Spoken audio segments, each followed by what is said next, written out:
एक धुन के साथ, सर्दी हो, गर्मी हो, बरसात हो, लू हो, अंधड़ हो, अतिवृष्टि हो, अनावृष्टि हो, पहाड़ हो, मैदान हो, जैसी भी परिस्थिति बनी, संघर्ष करने का एक जज्बा, और उस जज्बे के, उस साधना की परिणति क्या है? आज जब अयोध्या में रामलला को विराजमान होते हुए देखते होंगे तो सचमुच उन सभी पूज्य संतों के मन में असीम आनंद की अनुभूति हो रही होगी। मैंने ऐसे सैकड़ों उन संतों का दर्शन किया है जिनका राम जन्मभूमि आंदोलन के लिए ही पूरा जीवन समर्पित था, और मुझे उन संतों के सानिध्य में अनेक वर्षों तक कार्यक्रमों में सहभागी बनने का सौभाग्य प्राप्त हुआ। अभी मैं कुछ देर पहले दिगंबर अखाड़ा के से महंत सुरेश दास जी महाराज का हाल था मठ में। उनके पूज्य गुरुदेव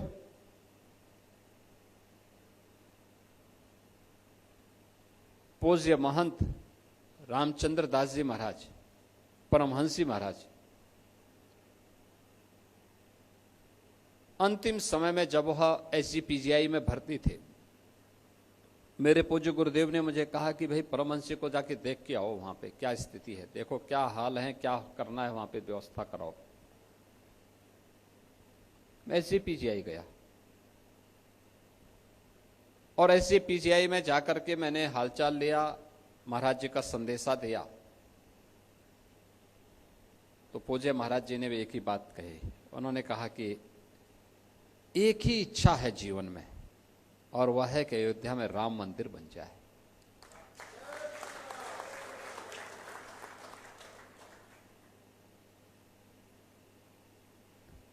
मैंने कहा महाराज जी और कोई आवश्यकता? उन्होंने कहा नहीं, और कोई आवश्यकता नहीं, ये तो नश्वर काया है, ये नश्वर काया है।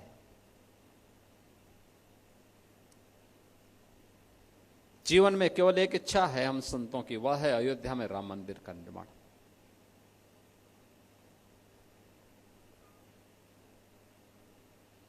सुग्रीव किला के मोहन जी से मैं मुलाकात किया, उनसे अक्सर चर्चा करता था। उन्होंने भी एक ही बात कही, उन्होंने कहा जीवन की केवल एक इच्छा है, अयोध्या में राम जन्मभूमि पर भगवान राम का भव्य मंदिर का निर्माण हो जाए। मेरे पूज्य गुरुदेव की कल 11वीं पुण्यतिथि थी, और 11वीं पुण्यतिथि के अवसर पर जगत गुरु रामानंदाचार्य पूज्य स्वामी राम दिनेशाचार्य जी महाराज की ही श्रीमुख से वहां पर साप्ताहिक श्रीमद् भागवत महापुराण की कथा का आयोजन भी था। वे जब अंतिम समय में अस्वस्थ हुए तो उनसे पूछा गया, उनसे पूछ रहा था मैं, सरदे अशोक सिंगल जी आए थे, तो अशोक जी को आधे घंटे तक देखते रहे। अंत में उन्होंने अशोक जी से कहा, अशोक जी बताओ राम मंदिर का निर्माण कब होगा?